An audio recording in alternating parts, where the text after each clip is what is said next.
हमारी आज की कहानी कब्रिस्तान। तीनों दोस्त वैली गार्ड के अंदर पहुंचे। उन दिनों वैली गार्ड के चारों ओर बाउंड्री वॉल टूटी हुई थी, कोई भी आसानी से अंदर जा सकता था। रात के 12 बजते ही तीनों दोस्त में से 2 उठे और बोले, ठीक है दोस्त, हम चलते हैं, सुबह मिलेंगे। अपने दोस्त को सुनसान कब्रिस्तान में अकेला छोड़कर दोनों चले आए। ये सभी के होश पक्का हो गए। दूसरे दिन जब सुबह उठते ही दोनों दोस्त रेसिडेंस पहुंचे तो वहां दोस्त नहीं, उसकी लाश मिली। पुलिस के डर से दोनों फरार हो गए। बाद में पुलिस के रेसिडेंस पहुंचकर युवक की लाश को अपने कब्जे में ले लिया और पोस्टमार्टम के बाद परिवारजनों के हवाले कर दी।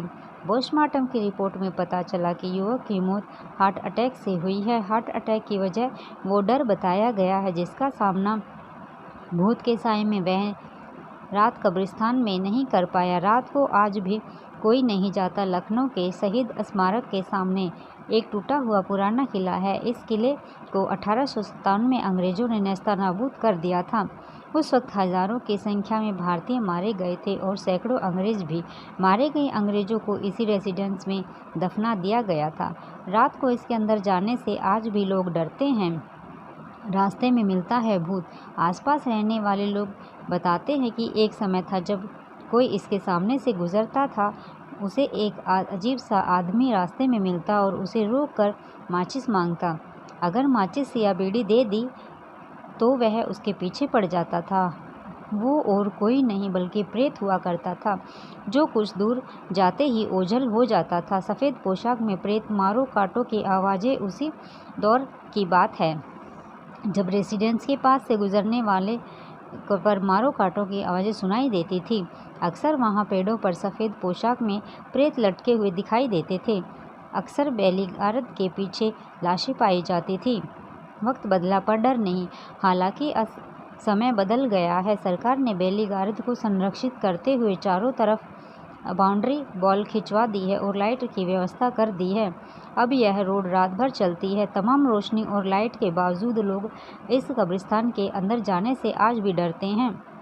फरहद अंसारी ने अंत में जो बताया उसके बाद आप इन घटनाओं पर यकीन ज़रूर करेंगे। कौन था वो जो मांगता था बीड़ी? वैली गार्ड के सामने सुनसान अंधेरी सड़क पर अंधेरी रात को बीड़ी मांगने वाले और कोई न स्थानीय लुटेरे हुआ करते थे। 80 के दशक में जब पुलिस ने अभियान चलाया तो 2 दर्जन से ज़्यादा लोगों को पकड़ा जो रात को लोगों को डरा कर उन्हें लूट लिया करते थे। कैसे हुई थी? 1971 में जब युवक की मौत फरहद के अनुसार 2 दोस्त अपने जिगरी यार को कब्रिस्तान में घास पर बैठा अकेला छोड़कर चले गए, तब उसके कुछ ही देर बाद जब वो उठा तो पाया कि किसी ने उसको पीछे से पकड़ा हुआ है। वो डर गया और हार्ट अटैक से मौत हो गई। सुबह पुलिस ने देखा कि ज़मीन में एक कील गड़ी हुई थी जिसमें उसका कुर्ता फंसा हुआ था। यह कील किसी और ने नहीं बल्कि उसी के दोस्तों ने जाने से पहले उसके कुर्ते पर ज़मीन में गाड़ दी थी।